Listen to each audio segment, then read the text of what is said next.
개의 값 중에 적당한 값 4분의 3을 선택했다 칩시다. 그럼 이번에는 엡실론 근방이 이렇게 되어지겠죠. 그러면 우리가 엡실론 근방이 있죠. 엡실론이 지금 4분의 3일 때는 엡실론 근방 안에 이제 세 번째 항부터 다 들어줘. 그죠? 그러면 적당한 값 K, 적당한 자연수 K 값이 3으로서 존재하죠. 그죠? 3으로서 존재하고 세 번째 이상인 모든 항들이 X하고 거리, 내지는 우리가 요 엡실론 근방 안에 지금 무슨 말이겠죠? 거리가 엡실론보다 작다는 말은 우리가 엡실론을 4분의 3으로 잡았을 때 엡실론 근방 안에 세 번째 이상인 항들은 몽땅 다 들어온다? 자, 그 말이나 특정한 값 X하고 세 번째 이상인 모든 항들 사이의 거리가 4분의 3보다 작다. 같은 말이죠. 요게 성립한다는 것을 알 수 있죠.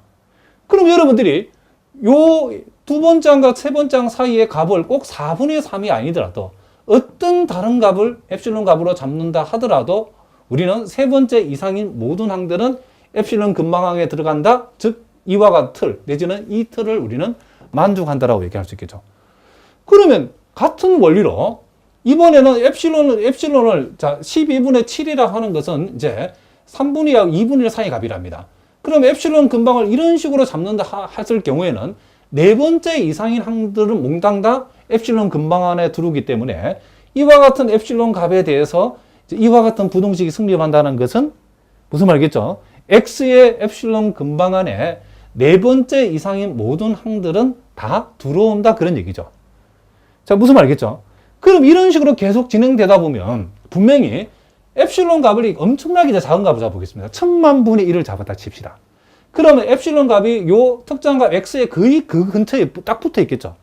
어쨌든 아무리 요 엡실론 값을 우리가 작게 잡는다 하더라도 분명히 이와 같은 흐름에 의해서 적당한 자연수 K 값이 존재할 거고 그 적당한 자연수 K를 세모를 했을 때 세모 이상 번째 항이 되는 모든 항들은 세 번째 이상이 세모 번째 이상이 되는 모든 이 수열의 항들은 특정한 값 X 사이의 거리가 요 엡실론 값인 1000만 분의 1보다 작다라고 우리가 얘기할 수 있겠죠. 그럼 이런 식으로 계속 가다 보면 어떤 일이 벌어지죠? 결국 엡실론은 한없이 작아지고 있고 K 값은 항의 값들은 항들이 그렇죠. 엡실론 근방 안에 들어가는 최초의 항인 K 값들은 한없이 이런 값들은 커지겠죠. 커지는데 이 수열의 항들하고 특정한 값 X 사이의 거리, 그쵸? 그 거리는 요 엡실론 값이 엄청나게 작아지기 때문에 결국 XN하고 X는 거의 딱 붙어 있다라고. 이런 식으로 계속 나가면 이 수열인 요 수열 XN은 요 X라는 특정한 값이 한없이 가까워진다는 것을 우리가 얘기할 수 있다는 거죠. 자, 무슨 말이겠죠? 그러면 이와 같은 것들을 만족한다는 것은 결국 요 수열 XN의 극한값은 우리는 뭐다? 0이라고 얘기해도 크게 문제가 되지 않는다는 거죠. 실제로 그러면 우리가 이 X의 엡실론 근방을 잡아서 이와 같은, 그쵸? 메커니즘을 수학자들이 만들 적에 이 엡실론 값은 우리가 어떤 값을 잡아도 상관이 없죠. 그쵸?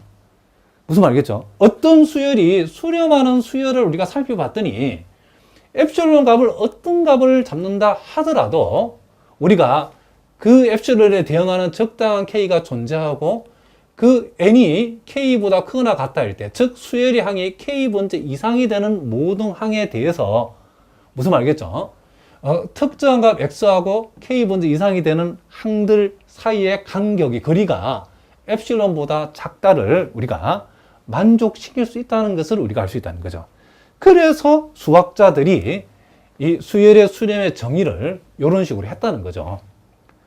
그러니까 지금 이 표현은 요 특정값 X의 엡실론 근방 안에 K번째 이상이 되는 모든 수열의 항들이 들어간다를 만족시키는 요 적당한 자연수 K 값이 존재했을 때에 우리는 이 수열 XN이 극한 X에 수렴한다라 얘기하고 그것을 우리가 알고 있는 대로 이렇게 표시한다는 거죠. 자, 무슨 말이겠죠?